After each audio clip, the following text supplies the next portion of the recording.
In this video, we will be reviewing Newton's 3 laws of motion. That includes the first law, the law of inertia, the second law, the formula, force equals mass times acceleration, and the third law, the law of action and reaction.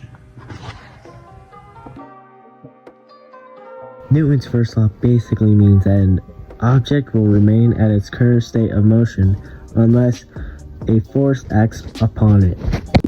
An object at rest will remain at rest, so in this case it'll be this soccer ball. An object at rest, in this case would be my soccer ball, will remain at rest. Now, it'll remain at rest unless acted on by an unbalanced force, which in this case, the unbalanced force would be my shot, which would be my foot.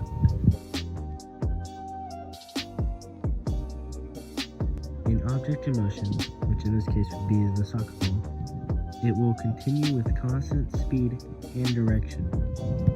That is, however, unless it is acted on by an unbalanced force, which in this case is the soccer goal net.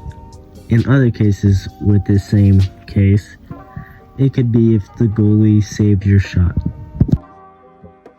I'm Raul Barajas and I'm presenting Newton's second law of motion. This law states that an object's force is directly proportional to said object's mass and acceleration. Force equals mass times acceleration. F equals ma.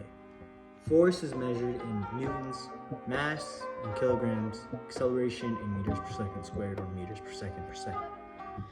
You can use this formula to find out more than just the force. You can use it to find out the mass if you divide said force by said acceleration. You can use it to find acceleration by dividing said force by said mass.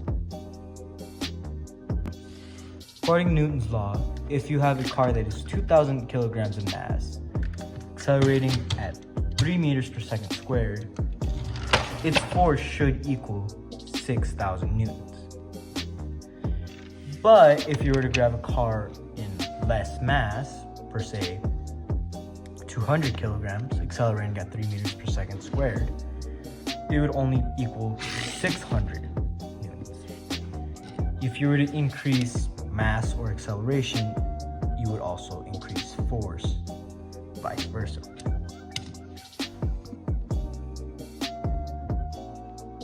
Hi, I'm Yomaira Gonzalez, and I will be presenting Newton's third law of motion. This law states that whenever one object exerts on the second object exerts a force of the same size but in opposite direction back on the first object.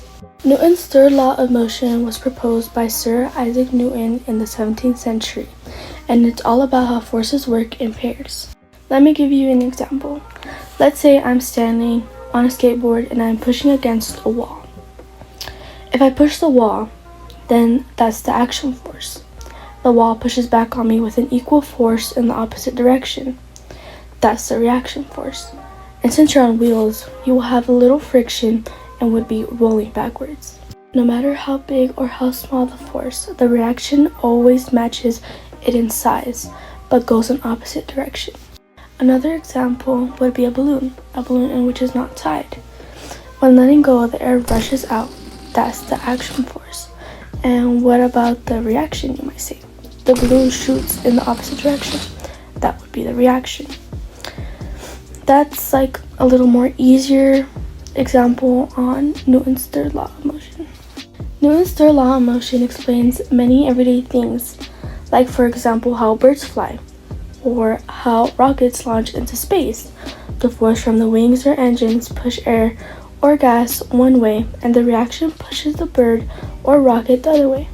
That was a little my explanation for Newton's third law and a couple examples to help you kind of understand more about Newton's third law of motion. Thank you for taking the time to listen to me help you understand a little bit more on Newton's third law of motion. In Newton's third law, we're introduced to the concept of cause and effect.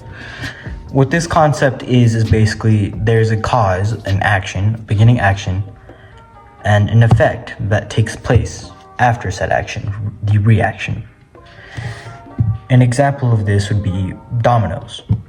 Cause I push over one domino, effect, the rest of the dominoes fall. Thanks for watching, guys. If you guys enjoyed this video, make sure to like and subscribe and comment down below how we could improve on this video next time.